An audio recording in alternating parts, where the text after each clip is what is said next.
सुनिए झारखंड के मुख्यमंत्री आदरणीय हेमंत सोरेन जी, आप कहते हैं ना कि यह झारखंड आदिवासियों का प्रदेश है जहां पर आदिवासियों के विकास के लिए हम काम कर रहे हैं। तो सुन लीजिए मुख्यमंत्री साहब, हम बोकारो में हैं और बोकारो में आपके आदिवासी बहनों की वो तस्वीर दिखाने जा रहे हैं जिसे सुनने के बाद आपके भी रोंगटे खड़े हो जाएंगे।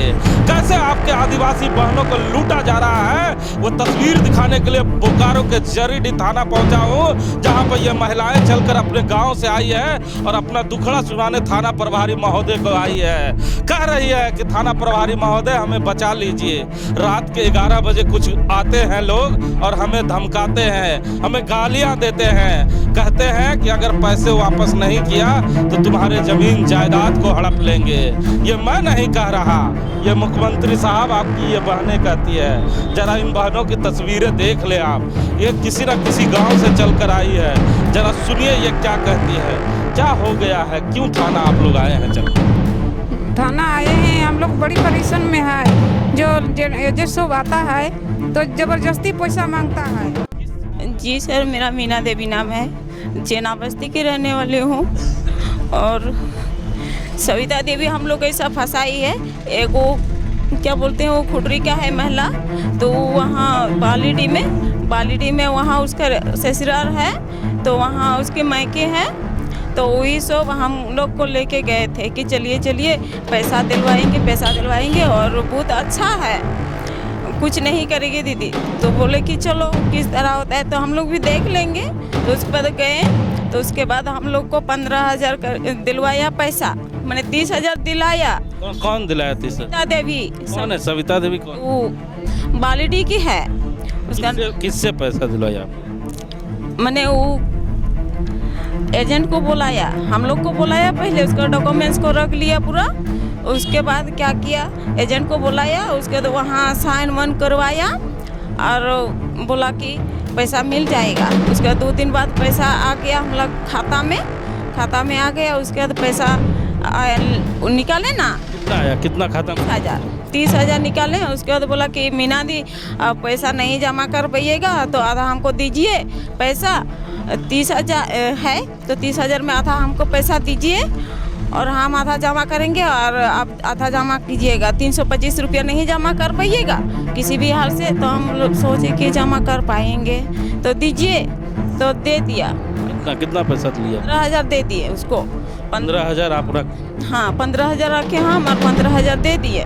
उसके बाद क्या किया कि बोला कि मीना दी पैसा जमा कीजिए, तो हम जमा करते गए। मेरा पति उधर इधर से काम करके लाता था तो 1-2 रुपया हमको देता था, तो वही पैसा हम छिपा के जमा करते गए। तो सविता दीदी क्या किया, पैसा 1 रुपया भी जमा नहीं किया वहाँ। जमा किसको करते थे आप? सविता दीदी को। पैसा भी आप देते? हाँ, जमा वाला पैसा भी और लोन वाला पैसा भी उसको दिए। उसके बाद क्या किया, तो हम पूछे कि दीदी पैसा जमा कर रहे हैं, तो बोला कि हाँ। तो 2-3 सप्ताह आदमी सब नहीं आया, एजेंट सब। उसके बाद हमको फिर बुला के क्या किया, डॉक्यूमेंट्स को बोला कि रखिए, आधार कार्ड, जेरेस, पति का अपना सब कुछ दे दीजिए हमको। तो हम बोले कि काहे देंगे दीदी, तो बोला कि सर बोला है कि वो सब रखिए, दिए। उसके बाद क्या किया, वो बंधन बैंक में मेरा क्या कर दिया पता नहीं, 30,000 रुपया दिया। उसके बाद हम लेके आए बाहर, तो सविता दीदी बोला कि मेरा पैसा है तो आपको कोई दिक्कत नहीं है, इसमें कोई दिक्कत नहीं है और सर लोग भी नहीं जाएगा सर को, और हमको सब पता है, ऐसा बोला। तो और अभी पैसा जमा कर नहीं रही है। अभी एजेंट साहब मेरे घर यहाँ आते हैं रात को। तो सविता दीदी ने कहा अंगूठा लगाइए, जो पैसा मिलेगा वो हमारा पैसा है, लेकिन आधा आप रख लीजिएगा। नहीं, तो पैसा आपको दिया ना 15,000? नहीं, वो वाला नहीं दिया, वो दिया दूसरा वाला। दोबारा लिया? मतलब आपने 2 बार लोन लिया? हाँ, वही ने ऐसा करवाया हमको, तो 2 बार। आपको ये नहीं लगता कि आप गलत काम कर रहे थे? अगर हमको इतना पता होता तो हम नहीं करते ऐसा, नहीं करते ना ऐसा। कुछ महिलाएं और हैं, हम उनसे भी जानते हैं। कहाँ से लोन लिए थे, किसने दिलाया? हम केंदवाड़ी खुर्डी पंचायत से हैं, सोनम देवी। हम ग्रुपिंग लोन लिए हुए थे, उसका नाम सविता देवी है, ग्रुप लीडर है वो बालीडी की रहने वाली है। और 30,000 हम लोग का लोन मिला था। वो लोन में मतलब हम लोग को एक भी पैसा नहीं दिए, और जाके पैसा नहीं दिया तो कलेक्शन के लिए हम लोग का घर आते हैं जो लोग, वो लोग रात में आते हैं। करीबन यही 10 बजे तक रात में आते हैं। 10 साढ़े 10 पैसा मांगते हैं, पैसा नहीं देते हैं तो बोलते हैं कि कपड़ा खोलेंगे, ये करेंगे, वो करेंगे, इस तरह जाके बोलते हैं। ठीक है, इससे चलते हम लोग यहाँ जरेडे थाना है। कौन बैंक के लोग जाते? भारत बैंक। गंदी गंदी बातें, गंदी गंदी बातें करते थे, हम खाते भी हैं। आप कितनी पढ़ी लिखी? हम 10th तक पढ़े हैं। अब क्या नाम है? सोनम देवी।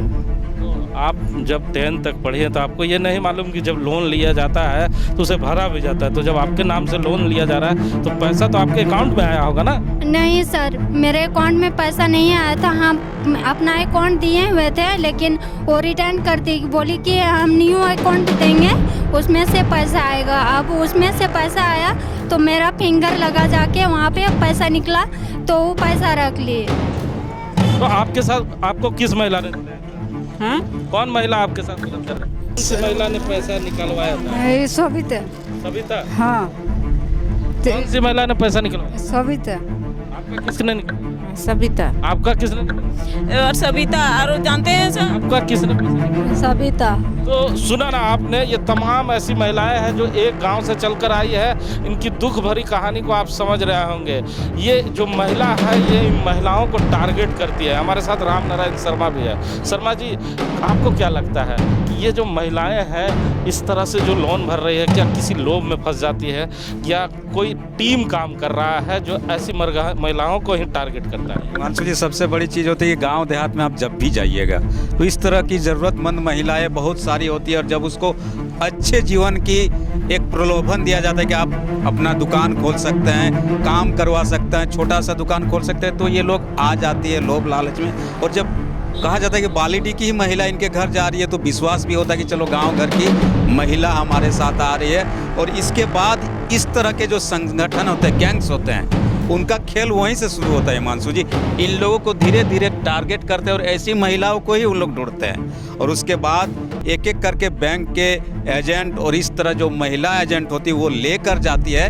और उसके बाद बैंक की बिना मिली भगत से इस तरह के काम नहीं हो सकते हैं। उनके मिली भगत के बाद देखिए, इन्होंने बार बार बताया कि नया अकाउंट खोला जाता है इनका, पुराने अकाउंट में पैसा नहीं भेजा जाता है। उसी बैंक में नया अकाउंट खोलेंगे और जैसे ही पैसा उस बैंक के अकाउंट में, नए अकाउंट में आएगा, फिर इनका फिंगर लिया जाएगा या साइन करवाया जाएगा और तुरंत पैसा निकाल लिया जाता है। और उसके बाद जो थोड़ी सी तेज तरार महिला होगी उसको तो कुछ रुपये दे दिए जाते हैं, लेकिन जो थोड़ी तेज तरार नहीं है उसके पूरे पैसे रख लेते हैं। और उसके बाद कुछ दिन बाद जब बैंक वाले इनसे पैसे मांगने जाते हैं तब इन्हें पता चलता है कि पैसा तो हमको मिला ही नहीं, हमारे अकाउंट में आया जरूर था लेकिन दीदी लेके चली गई, और दीदी को खोजने लगते हैं। महिला है जो बता रही है कि बैंक वाले 11 बजे रात में आते हैं। मनोज भी हमारे साथ है। मनोज, बैंक वाले 11 बजे रात में जाते हैं और गंदी गंदी गालियां देते हैं, कहते हैं, क्या लगता है ये बड़ा नेक्सस?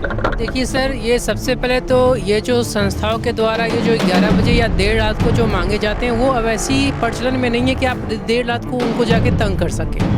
अब तरीके बदल गए हैं, आप चीज़ों को प्रोसेस के द्वारा आप वसूल कर सकते हैं। ठीक है, ये पढ़े लिखे नहीं होते हैं, ये इतने पिछले इलाकों से आते हैं कि ये इतनी समझ नहीं होती है इनको, लेकिन बैंकों वालों को भी समझना चाहिए। आप खुद ही बताइए, आप जब हम जाते हैं बैंक में अकाउंट खोलने के लिए तो एक लंबी चौड़ी प्रोसेस होती है, एक दिन में नहीं खुल जाती है। लेकिन जैसा कि इनके बातचीत से लग रहा है कि इनके अकाउंट जो है बहुत जल्दी खोले गए, और एक ख़ास तौर से एक टारगेट करके कि इनके खातों से पैसे लेने हैं, उसके एवज में उनके प्रोसेस को जल्दीबाजी किया गया, और जल्दीबाजी करके केवल इन लोगों को धोखे में ही नहीं रखा गया, इन लोगों के अकाउंट से पैसे भी लिए गए। तो ये बहुत गंभीर मामला है। ऐसे घटनाओं को जरूर रोकी जानी चाहिए और सरकार की तरफ से, और वित्तीय संस्थाओं को भी इसमें आगे आना चाहिए। तो सुना ना आपने, आज मैं बेरमो विधानसभा में हूँ और बेरमो विधानसभा में बेरमो के जो विधायक हैं उनका जन्मदिन भी है। तो उन्हें जन्मदिन की ढेर सारी शुभकामनाएं, और शुभकामनाओं के साथ विधायक जी हमने सोचा कि आपको क्या तोहफा दूं, तो इससे बड़ा तोहफा हम आपको नहीं दे सकते कि आपके विधानसभा में आपके लोगों को किस तरह लूटा जा रहा है। जरा विधायक जी देख लीजिए, ये तोहफा है आपका जन्मदिन का। अगर इसे न्याय नहीं मिल पाएगा तो ऐसे कई महिलाएं गाँव में हैं जो ऐसे सविता देवी के कब्जे में है, और वो कौन सी महिला है जो लगातार ऐसी महिलाओं को टारगेट कर रही है, ये बहुत जल्द पता चलेगा, क्योंकि जरीडीह थाना में ये मामला आ चुका है। अब थाना प्रभारी इस पे क्या एक्शन लेते हैं, पर ये पदाधिकारी क्या इस पे एक्शन लेते हैं, ये आने वाले समय में ही पता चल पाएगा। कैमरामैन देवदत्त के साथ जीबी मानसू, जरीडीह थाना।